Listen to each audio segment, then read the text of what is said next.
श्रेणीदातिस के बाद चौथा रविवार। आइए हम आज के दिन अपने मन और हृदय को तैयार करें। प्रभु की स्तुति आराधना करते हुए आइए हम गाएं साक्ष्यवाणी गीत संख्या 11। साक्ष्यवाणी गीत संख्या 11।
परमेश्वर पिता और पुत्र और पवित्र आत्मा के नाम से आमीन। हमारी सहायता ईश्वर के नाम से है जिसने स्वर्ग और पृथ्वी को सिरजा।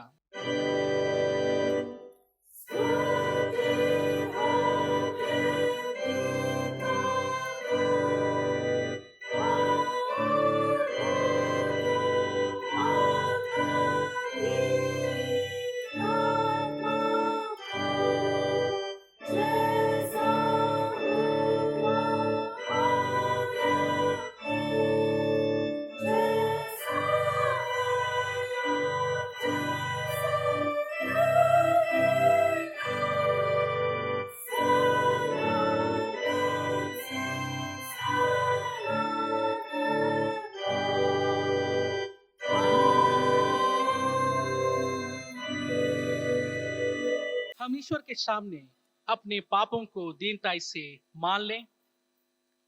हे सर्वशक्तिमान ईश्वर दयालु पिता, हम दीनताई से अपने सब पाप और अपराधों को तेरे सम्मुख मान लेते हैं।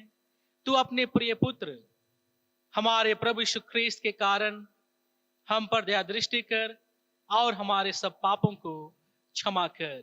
आमीन।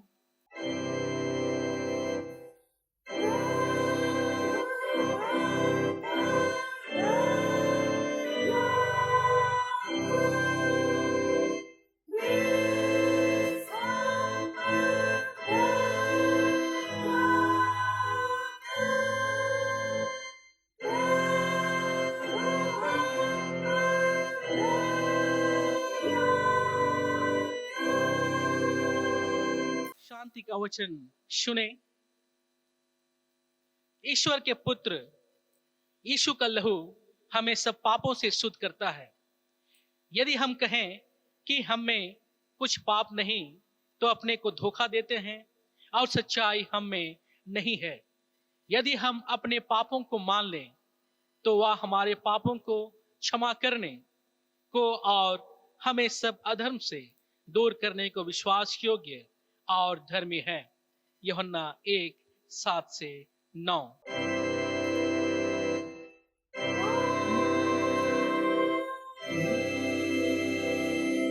सबसे ऊंचे स्थान में ईश्वर का गुणानुवाद हो।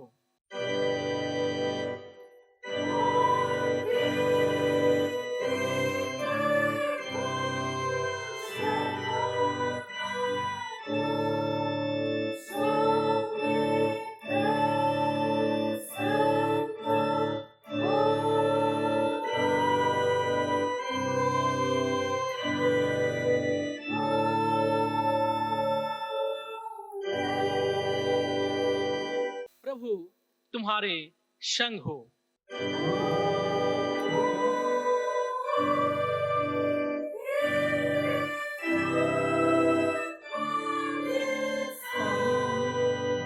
आइए हम प्रार्थना करें।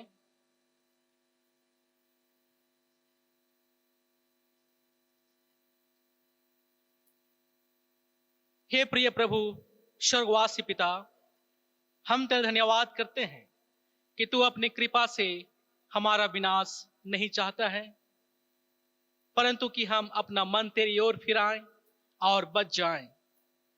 हम तेरी विनती करते हैं, अपना पवित्र आत्मा हमको दे कि वह प्रतिदिन हमारे मनों में सच्चा पश्चाताप उत्पन्न करे, हमारे हृदयों में पाप क्षमा और अनंत जीवन की लालसा जन्मे, और तेरी अपार कृपा को विश्वास में ग्रहण करने और उसमें स्थिर रहने के लिए हमको सामर्थ दे। हर प्रकार की परीक्षा में हमको संभाल कि जिससे अनुग्रह के द्वारा अंत में परम सुखी हो जाएं, हमारे प्रभु यीशु ख्रीस्त के कारण। आमीन।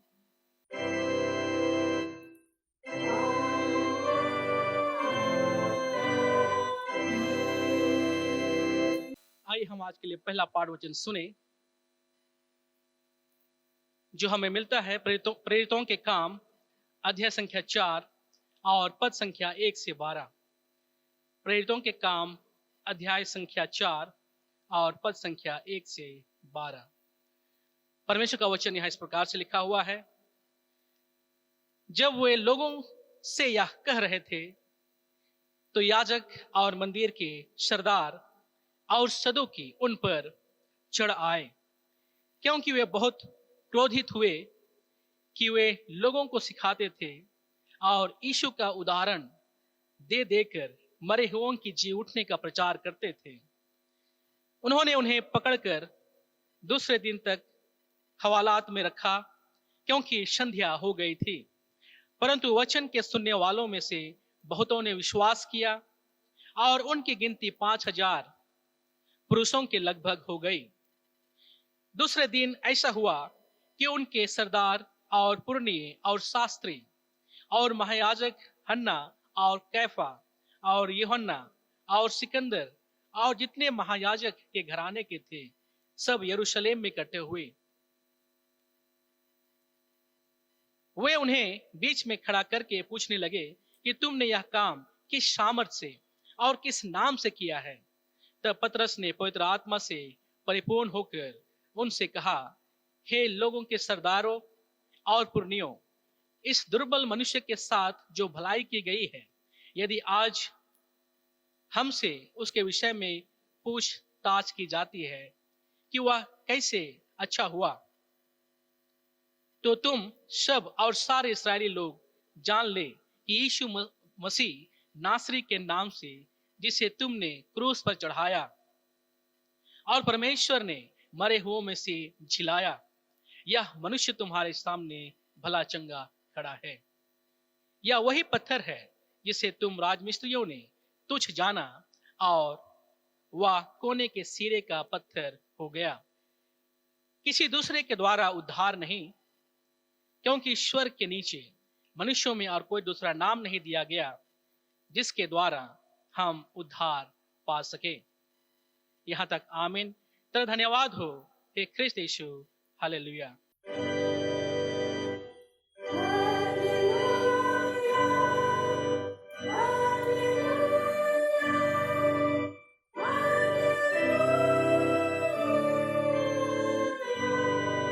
अब हम समस्त क्रिस्तानी कलीसिया के संग अपना महापवित्र विश्वास मान ले के एक साथ यूं कहें, मैं विश्वास करता हूं परमेश्वर पिता पर जो स्वर्ग और पृथ्वी का सर्वशक्तिमान सृजनहार है, और उसके इकलौते पुत्र अपने प्रभु यीशु ख्रिस्त पर जो पवित्र आत्मा से गर्भ में आया, कुंवारी मरियम से उत्पन्न हुआ, पंतुस पिलातुस की आज्ञा से दुख उठाया, क्रूस पर चढ़ाया गया, मर गया और गाड़ा गया, पताल में उतरा, तीसरे दिन मृतकों में से जी उठा, स्वर्ग पर चढ़ गया और परमेश्वर सर्वशक्तिमान पिता के दाहिने हाथ बैठा है, जहां से वह जीतों और मृतकों का विचार करने को फिर आएगा। मैं विश्वास करता हूं पवित्र आत्मा पर, एक ही पवित्र क्रिस्तानी कलीसिया, पवित्रों की संगत पर, पापों की क्षमा, देह के जी उठने और अनंत जीवन पर। आमीन।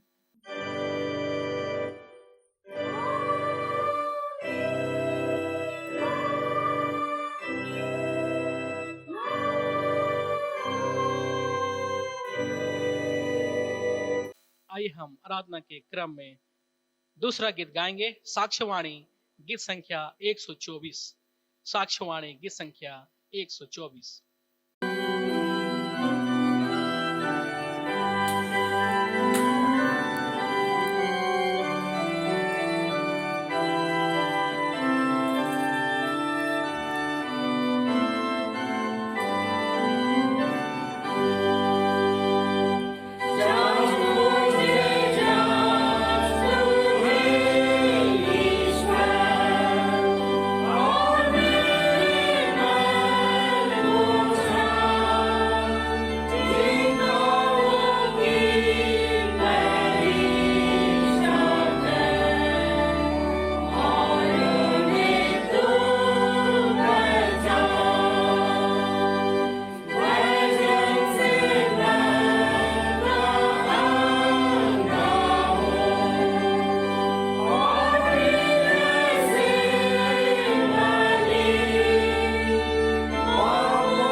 तुम्हें हमारे पिता ईश्वर और प्रभु यीशु ख्रिस्त की ओर से अनुग्रह और शांति बहुत से मिले। आमीन। आइए हम प्रार्थना करें। हे जीवित और सामर्थ्य पिता परमेश्वर, प्रभु धन्यवाद देते हैं आज के इस पवित्र दिन में हम आपके प्रियजन, आपके पवित्र नाम की स्तुति महिमा धन्यवाद करने पाते हैं। निश्चय प्रभु हम अपने अपने घरों में रह करके प्रभु आपके करीब, आपके निकट आते हैं और अपने संपूर्ण जीवन को आपके हाथ में समर्पित करते हैं। इस समय, इस घड़ी जब हम आपके पवित्र वचन पर मनन ध्यान करना चाहते हैं, प्रभु आप इस समय हमें से हर एक की आत्मिक आंखों को खोल दीजिए। आपके पवित्र वचन की आत्मिक सच्चाई को हम सुन सके, सीख सकें और प्रभु मसीह जीवन, मसीह विश्वास और मसीही सेवा में उसकी गवाही हम देने पाए। वचन को सुनने में और सुनाने में पवित्र आत्मा की सामर्थ, प्रेरणा, अगुवाई हम में से हर एक को प्रदान कीजिए। प्रार्थना हमारे प्रभु यीशु मसीह के मधुर नाम से मांगते हैं। दया से सुनिए और अनुग्रह से ईश्वर के राज में ग्रहण कीजिए। आमीन। आइए हम आज के लिए परमेश्वर का पवित्र वचन सुने, जो हमें मिलता है लूका का रचित सुसमाचार अध्याय संख्या 6 और पद संख्या 36 से आगे 42 पद तक। लूका का रचित सुसमाचार अध्याय संख्या 6 और पद संख्या 36 से आगे। Book of Saint Luke chapter 6 verse beginning from 36 onwards. इसमें परमेश्वर का वचन इस प्रकार से लिखा हुआ है, जैसा तुम्हारा पिता दयावंत है वैसे ही तुम भी दयावंत बनो।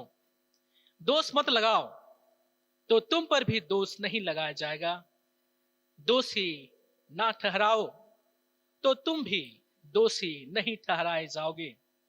क्षमा करो तो तुम्हें भी क्षमा किया जाएगा, दिया करो तो तुम्हें भी दिया जाएगा।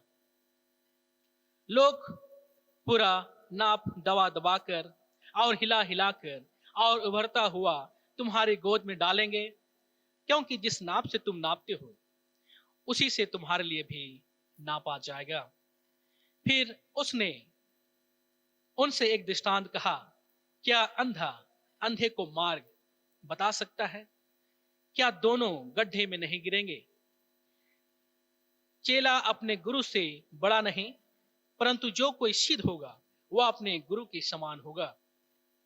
तू अपने भाई की आंख से आंख के तिनके को क्यों देखता है और अपने ही आंख का लट्ठा तुझे नहीं सूझता?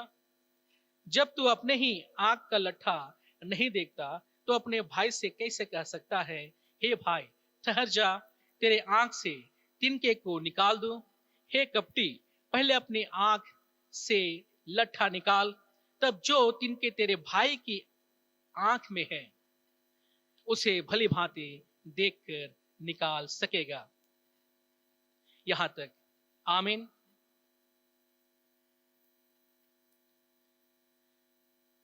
मसीह प्रियो, आज का पवित्र वचन जिसे हमने सुना, या मसीही जीवन के लिए, मसीही विश्वास के लिए विशेष सिद्धांतिक बातों की शिक्षा आज के इस वचन में हमें देखने को मिलता है। मसीह पर जब हम संसार की बातों को देखें तो संसार की बातें हमारे मसीही जीवन से बहुधा मेल नहीं खाता। संसारिक जीवन, संसारिक व्यवहार, संसारिक विचार हमारे मसीही जीवन, मसीही व्यवहार, मसीही आचरण से बिल्कुल बहुधा अंतर दिखाई देता है। मसीही प्रियो, संसारिक जो सिद्धांत है, थ्योरी है, फिलोसॉफी है, दर्शन है, वह जीवन के विषय में किसी और प्रकार से वह शिक्षा देती है। और बहुधा जब हम संसार की ओर देखते हैं तो हम भी संसार के समान हम जीवन जीते हैं। हमारा जीवन दर्शन जो है वह संसारिक बहुधा हो जाता है। परंतु यहाँ यीशु मसीह जो दर्शन की बात यहाँ करते हैं वह बिल्कुल अलग है, बिल्कुल अंतर है। और इसलिए आज का वचन का जो शीर्षक है उसे मैं रखता हूं, Jesus antithetical philosophy of life for Christian living. Jesus antithetical philosophy of life for Christian living. मसीह जीवन जीने के लिए यीशु मसीह का विरोधात्मक जीवन दर्शन। मसीह जीवन जीने के लिए यीशु मसीह का विरोधात्मक जीवन दर्शन। यदि हम आज के वचन के पहले अध्याय को हम पढ़ेंगे तो वहीं से हम देखेंगे कि किस प्रकार से यीशु मसीह का जो विचार है वह उस समय के धार्मिक अगुओं की विचारधाराओं से बिल्कुल अंतर था। यहां पहला पद से यदि हम पढ़ेंगे 6 अध्याय का तो हम पाएंगे चेले शब्द के दिन वे खेतों में से बाली बालें तोड़कर वे खा रहे थे, जो कि सब्त दिन उन्हें व्यवस्था के अनुसार खाना मना था। मसीह प्रियो, धार्मिक उस समय के धार्मिक सिद्धांत या थे कि सब्त के दिन किसी भी प्रकार का काम नहीं करना और यहां तक कि भोजन भी नहीं लेना। और ये चेले चेले जो हैं वे बालें तोड़ तोड़ कर खाने लगे। और यीशु मसीह उसके विपरीत वह शिक्षा देते हैं कि व्यवस्था से जो विशेष महत्वपूर्ण बात है वह तो मनुष्य का जीवन व्यवस्था से बढ़कर के है। मनुष्य का सोच, मनुष्य का विचार। और इसलिए यीशु मसीह आरंभ से ही उस समय के अगुओं के विचारों से बिल्कुल अंतर दिखाई देते हैं। सब्त दिन यीशु मसीह रोगियों को चंगा करते हैं। सब्त के दिन यीशु मसीह ऐसे सिद्धांतों को रखते हैं कि सब्त के दिन हमें जान या किसी के जीवन बचाना महत्वपूर्ण है, या सब्त की जो व्यवस्था है उसे पालन करना हमारे लिए महत्वपूर्ण है। इसलिए यीशु मसीह के इन सिद्धांतों को हम तीन विशेष बिंदुओं पर गौर करेंगे जो हमारे जीवन के लिए बहुत ही महत्वपूर्ण है, मसीही जीवन के लिए बहुत ही महत्वपूर्ण है। पहली बात है the golden rule for life. The golden rule for life, मसीही जीवन के लिए या जीवन के लिए सुनहरा नियम या व्यवस्था। यीशु मसीह एक नई व्यवस्था देते हैं और वह व्यवस्था तो है कि लव योर एनिमी, अपने दुश्मनों से प्रेम करो। यदि हम 27 पद से आगे पढ़ेंगे तो हाँ, यीशु मसीह वहां से आरंभ करते हैं, अपने शत्रुओं से प्रेम करो। ये संसारिक नियम से बिल्कुल अंतर है। संसारिक नियम, द वर्ल्ड फिलोसॉफी हमें बताती है कि हमें अपनों से प्रेम करना है और दुश्मनों से नफरत करना है। यदि हम पूरे विश्व के इतिहास को देखें तो ये जो शत्रुता की जो भाव है और उसका परिणाम हमारे पूरे मानव जीवन में क्या प्रभाव अब तक रहा है। परिवार से लेकर के देश, विश्व स्तर पर विश्व युद्ध होते रहे हैं और मानव जाति का संहार होता रहा है, उनका जीवन समाप्त होता रहा है। तो यह है दुश्मनी या शत्रुता का परिणाम। परंतु यीशु मसीह जो शिक्षा यहाँ देते हैं वह तो है कि अपने शत्रुओं से प्रेम करो, लव योर एनिमी।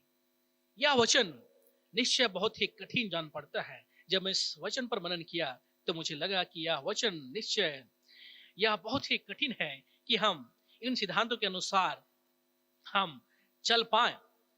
जिस बात की शिक्षा यीशु मसीह देते हैं कि तू अपने पड़ोसी से प्रेम करो, उससे बढ़कर के हमारे पास है वह है कि तू अपने शत्रु से प्रेम करो। जो प्रेम शब्द यहाँ ग्रीक में लिखा गया है, उस प्रेम शब्द का ग्रीक वर्ड होता है अगापे। ग्रीक वर्ड है अगापे, ईश्वरीय प्रेम। ये जो ईश्वरीय प्रेम है, जो ग्रीक वर्ड अगापे है, इसका अर्थ ईश्वरीय प्रेम होता है, डिवाइन होता है। और यह प्रेम जो है सेल्फलेस लव भी कहा जाता है। ऐसा प्रेम जो निस्वार्थ है, इसे परफेक्ट लव भी कहा जाता है।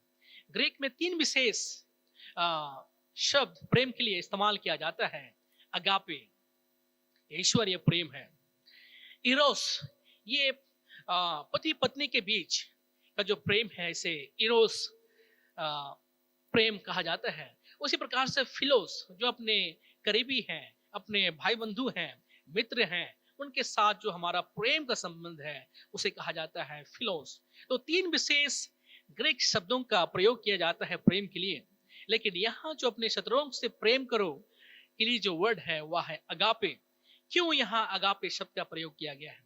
मसीह प्रियो, हम अपने पड़ोसियों से प्रेम कर सकते हैं, हम अपने मित्रों से प्रेम करते हैं, हम अपने परिवार के लोगों से प्रेम करते हैं, पति पत्नी के बीच में प्रेम होता है, यह नेचुरल है। लेकिन अपने शत्रुओं से प्रेम करना या वास्तव में नेचुरल नहीं हो सकता। हम इरोस प्रेम से हम अपने शत्रु से प्रेम नहीं कर सकते। हम फिलोस प्रेम से हम अपने शत्रु से प्रेम नहीं कर सकते। लेकिन जो अगापे प्रेम है, जो ईश्वरीय प्रेम है, उस प्रेम से वास्तव में हम अपने शत्रुओं के प्रति अपना प्रेम प्रकट कर सकते हैं। इस बात की शिक्षा यीशु मसीह यहां देने का प्रयास करते हैं। जैसा तुम्हारा पिता दयावंत है, वैसा ही तुम ही दयावंत बनो। अर्थात हमारा जो प्रेम है अपने शत्रु के प्रति, वह अगापे प्रेम होना चाहिए। अगापे प्रेम होना चाहिए। उसी के द्वारा ही हम, ईश्वर के प्रेम के द्वारा ही हम अपने शत्रुओं से प्रेम कर सकते हैं। इसका मतलब है कि हमें अपने शत्रुओं के लिए अच्छा सोचना है, हमें अपने शत्रुओं के लिए भला कार्य करना है, हम अपने शत्रुओं की अच्छी बातों की सोच रखना है। और इसलिए ये जो अगापे प्रेम है वास्तव में हमारे लिए स्वतंत्र इच्छा की बात है कि प्रभु ने हमें स्वतंत्र इच्छा दी है और उस इच्छा के तहत हमें अपने शत्रु से प्रेम करना है। मसीह प्रियो, और इसलिए यीशु मसीह यहाँ विशेष हमें सिखाने का प्रयास कर रहे हैं कि ये जो अगापे प्रेम है अपने शत्रु के प्रति, हम उससे किस प्रकार से व्यक्त करें। संसारिक प्रेम, संसारिक जो नियम है उसमें हम अपने शत्रुओं के प्रति हम प्रेम प्रकट नहीं करते। हम दूसरों से इसलिए अच्छा व्यवहार करते हैं कि हमारे साथ कहीं बुरा व्यवहार ना हो जाए। हम नकारात्मक सोच के साथ में दूसरों के साथ हम डील करते हैं। अगर मैं किसी के साथ ऐसा व्यवहार करूंगा तो हो सकता है मेरे साथ ऐसा किया जाए। ये नेगेटिव समझ के साथ हमारा व्यवहार दूसरों के साथ में होता है। लेकिन यीशु मसीह जो व्यवहार की बात यहाँ करते हैं वह तो पॉजिटिव है, वह तो सकारात्मक है कि हमें सकारात्मक रूप से अपने शत्रुओं से हमें प्रेम करना है।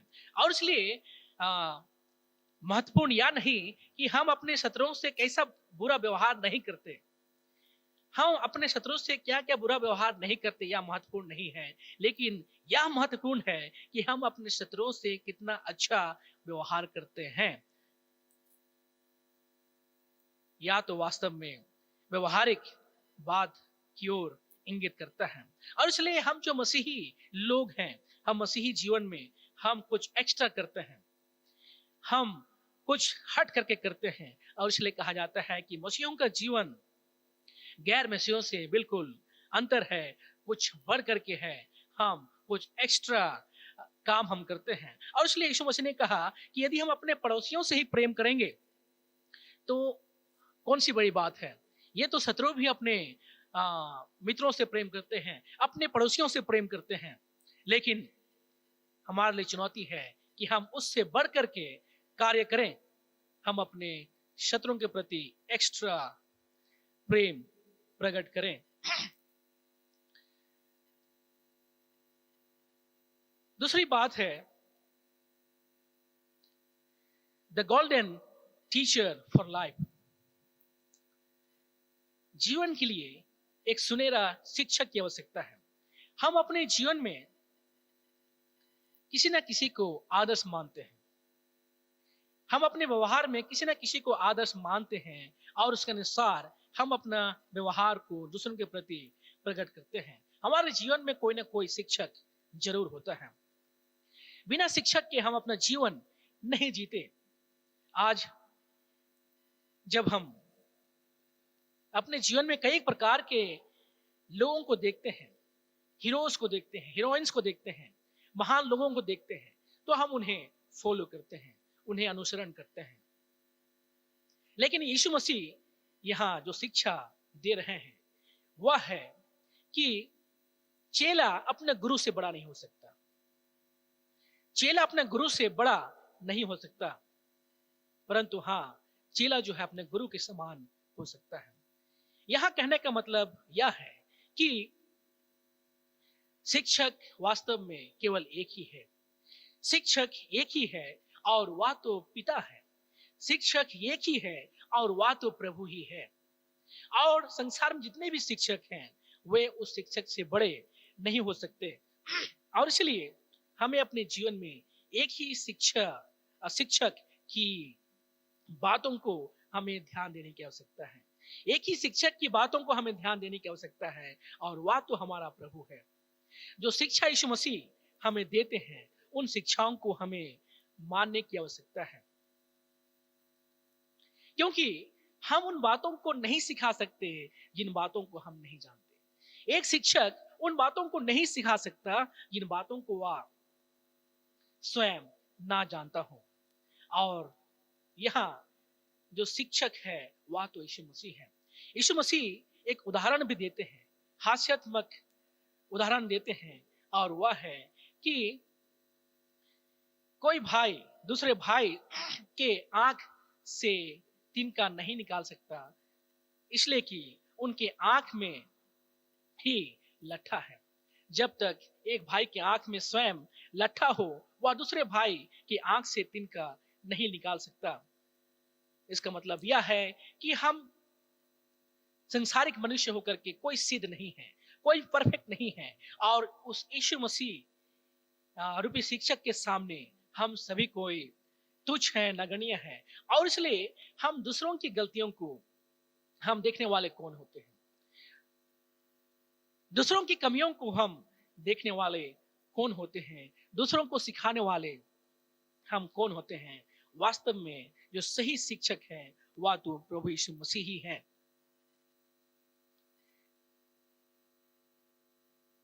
और इसलिए हमें यीशु मसीह के समान बनना है।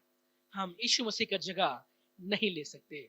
और ये जो सदूकी फरीसी थे वे परमेश्वर के प्रेम को नहीं पहचान पाए थे, और इसलिए वे हमेशा तर्क करते थे। वे हमेशा तर्क करते थे। यीशु मसीह सब्त के दिन जब चंगा करते हैं तो वे तर्क करते थे कि सब्त के दिन क्यों चंगा किया गया। वे परमेश्वर का प्रेम को नहीं पहचान पाए थे।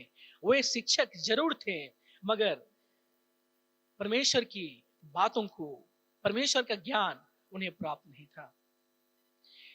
और इसलिए हमें अपने जीवन में यीशु मसीह को छोड़ किसी और को शिक्षक या गुरु हमें नहीं मानना है।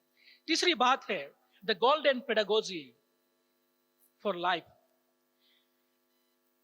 जीवन के लिए सुनहरा शिक्षा शास्त्र। जीवन के लिए सुनहरा शिक्षा शास्त्र, जो शिक्षा शास्त्र वास्तव में यीशु मसीह यहां बताते हैं वह तो है कि पहले खुद अपने जीवन में अमल करो और दूसरों को सिखाओ। जब तक हम अपने जीवन में अमल नहीं कर पाएंगे हम दूसरों को नहीं सिखा पाएंगे। जब तक हम प्रभु के प्रेम को स्वयं अनुभव नहीं कर पाएंगे उस प्रेम को दूसरों तक हम नहीं बांट पाएंगे। और इसलिए कबीर दास के दोहे में से मुझे याद आता है, इन्होंने कहा पोथी पढ़ी पढ़ी जग मुआ पंडित भाया न कोय, ढाई अक्षर प्रेम का पढ़े सो पंडित होए। मसीह प्रियो, प्रेम के विषय हम चर्चा करते हैं, प्रेम के विषय हम सुनते हैं, सीखते हैं, लेकिन जब तक उस प्रेम को हम व्यवहारिक रूप ना दें तब तक उस प्रेम का ज्ञान का कोई महत्व नहीं है, कोई वैल्यू नहीं है। और इसलिए मसीह प्रियो, यीशु मसीह इसी बात को हमें सिखाने का प्रयास कर रहे हैं कि हमें वास्तव में मसीही प्रेम को हमें प्रकट करने की आवश्यकता है। परमेश्वर का जो प्रेम है उसे अपने कार्यों में प्रकट करने की आवश्यकता है, ना केवल शब्दों में लेकिन अपने कार्यों में। और इसलिए यदि हम पहला कुरिन्थी 13 अध्याय पढ़ेंगे उसमें लिखता है कि यदि हम अन्य भाषा बोले, यदि हम यीशु मसीह के नाम से बड़े बड़े कार्य करें और प्रेम ना रखें तो हम ठनठनाता हुआ पीतल और झंझनाता हुआ झांझ के समान है। मसीह प्रियो, परमेश्वर का प्रेम वास्तव में हमारे जीवन में व्यवहारिक रूप से दिखना चाहिए, और इसी बात को यीशु मसीह यहां समझाने का प्रयास करता है। आज की दुनिया में यदि हम गौर करें तो आज हमारे पास ऐसे कई एक शिक्षक हैं, कई एक अगुवे हैं, कई एक रोल मॉडल हो सकते हैं, लेकिन हमारा जो वास्तव में रोल मॉडल होना चाहिए वह तो यीशु मसीह ही है, क्योंकि सांसारिक फिलोसॉफी वह नष्ट हो सकता है, वह हमें गलत दिशा में हमें निर्देश कर सकता है, लेकिन यीशु मसीह जो शिक्षा हमें देते हैं वास्तव में वह सच है, सत्य है, और उसी को हमें मानना है और उसी के अनुसार हमें चलने की आवश्यकता है। और इसलिए पौलुस भी कहता है कि हम जीवित पत्री हैं, हम मसीह के जीवित पत्री हैं, लिविंग एपिसल्स ऑफ गॉड। हम मसीह के जीवित पत्री हैं, और इसलिए मसीह का जो प्रेम है वास्तव में हमारे जीवन में, हमारे कार्य में दिखना चाहिए, और हमें और गैर मसीह में अंतर होना चाहिए। हम व्यवहारिक रूप से हम जीने वाले मसीही हैं। मसीह प्रियो, आइए हम अपने जीवन को फिर से अवलोकन करें। यीशु मसीह ने कहा कि तुम दूसरों के आंख के तिनके को क्यों देखते हो। आज हमारे पास हमारे जीवन में ऐसी बातें हो सकती है, हम दूसरों की गलतियों को देखने वाले हों, हम दूसरों की बुराई करने वाले हों, हम शत्रुओं की बुराई चाहने वाले हों, ऐसी ऐसी बातें हैं। लेकिन जो यीशु मसीह का सिद्धांत है वह तो है कि हमें मसीह के प्रेम को, अगापे प्रेम को अपने जीवन में, अपने शब्दों में, अपने विचारों में और अपने व्यवहारों में उसे प्रकट करने की आवश्यकता है। प्रभु हमें इन वचनों के द्वारा बहुत ऐसे आशीष प्रदान करें। आइए हम प्रार्थना करें। हे जीवित और सामर्थ्य पिता परमेश्वर, प्रभु धन्यवाद देते हैं आपकी अगुवाई के लिए, सुंदर समय के लिए जिसमें हम प्रभु आपके पवित्र वचन पर मनन ध्यान करने पाते हैं। और निश्चय प्रभु आपके पवित्र वचन की शिक्षा हम इससे हर एक के लिए महत्वपूर्ण है। प्रभु अनुग्रह कीजिए कि हम आपके अद्भुत प्रेम को हम समझ सकें और हम अपने शत्रुओं के प्रति प्रेम प्रकट करें, भला सोचें। उसी प्रकार से प्रभु आप ही स्वयं हमारे जीवन में गुरुवान बनिए। आप ही को हम अपने जीवन में आदर्श के रूप में प्रभु हम लेना चाहते हैं। अनुग्रह कीजिए कि आप ही के अगुवाई में, अनुग्रह में प्रभु हम चलने सकें और आप ही के समान हम बनने पाएं। उसी प्रकार से प्रभु हम प्रार्थना करते हैं कि आपकी अद्भुत शिक्षाओं को हम अपने जीवन में, व्यवहारिक जीवन में प्रभु उसका अमल करने पाएं। ऐसी आशीष हमें से हर एक के जीवन में प्रदान कीजिए। यह हमारे दिन तक की प्रार्थना हमारे प्रभु यीशु मसीह के मधुर नाम से मांगते हैं, जैसे सुनिए और अनुग्रह से ईश्वर के राज में ग्रहण कीजिए। आमीन। और ईश्वर की शांति जो समस्त ज्ञान से उठ है, मसीह यीशु में प्रत्येक के मन और हृदय की रक्षा करे अब से सदा लो। आमीन। आइए हम आराधना के क्रम में तीसरा गीत गाएंगे, साक्ष्यवाणी गीत संख्या 112। साक्ष्यवाणी गीत संख्या 112।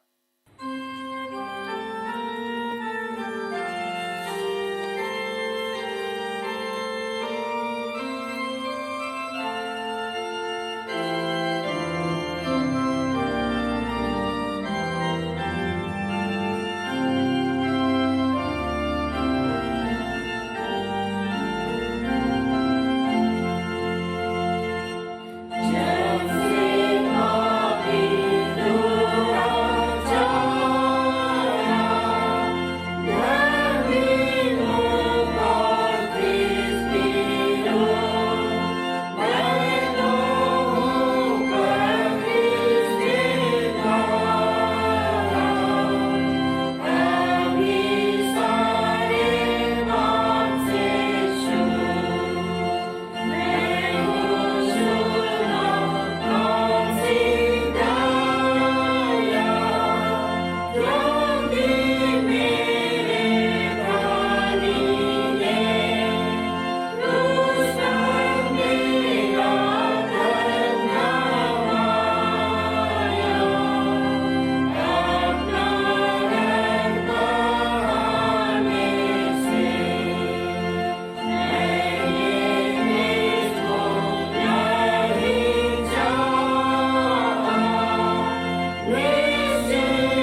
आइए हम अंतिम प्रार्थना करें।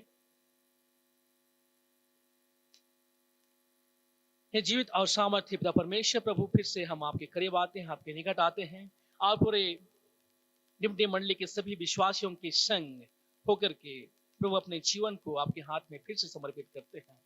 पिता परमेश्वर, इन दिनों जब हम विभिन्न परिस्थितियों में हैं, अपने अपने घरों में लॉकडाउन की परिस्थिति में हैं, और ऐसी परिस्थिति में प्रभु हम अपने घरों में आपकी स्तुति आराधना महिमा करते हैं।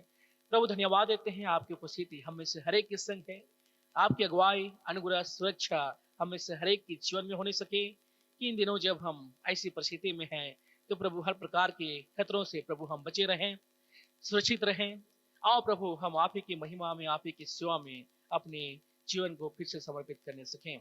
प्रभु प्रार्थना करते हैं मंडली के सभी विश्वासियों के जीवन के लिए, हर एक के संग लीजिए और हर एक के जीवन में प्रभु अपनी आशीषों को ले लिए। हर एक जो रोगी दुखी पाए जाते हैं उनके जीवन के संग लीजिए, अपनी चंगाई भरा हाथ उन पर रखिए और प्रभु होने दे कि हर एक कोई भला चंगा स्वस्थ पाया जाए और प्रभु आप ही के नाम की महिमा स्तुति और धन्यवाद करने पाए।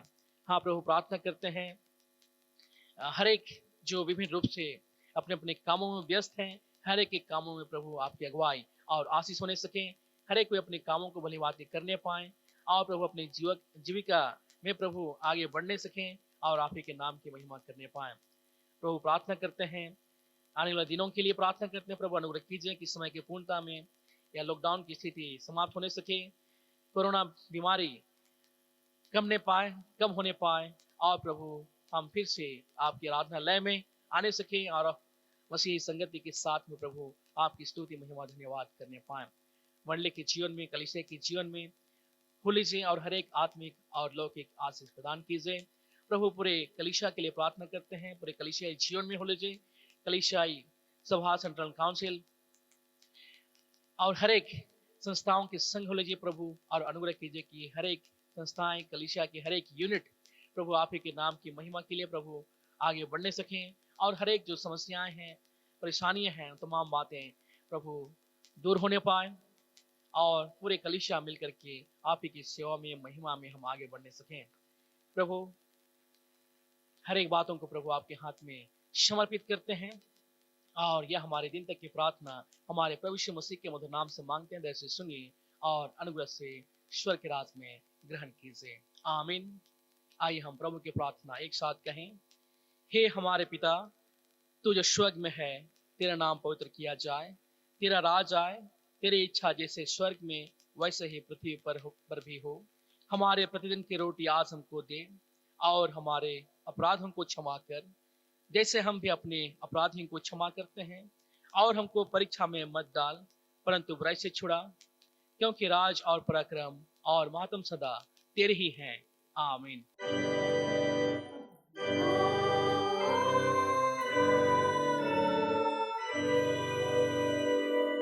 अब तेरे ईश्वर का आशीर्वाद विश्वास से और दिन मन से ग्रहण करें। परमेश्वर तुझे आशीष दे और तेरी रक्षा करे। परमेश्वर अपना मुख तुझ पर प्रकाश करे और तुझ पर अनुग्रह करे। परमेश्वर अपना मुख तुझ पर प्रकाश करे और तुझे कुशल देवे, आमीन।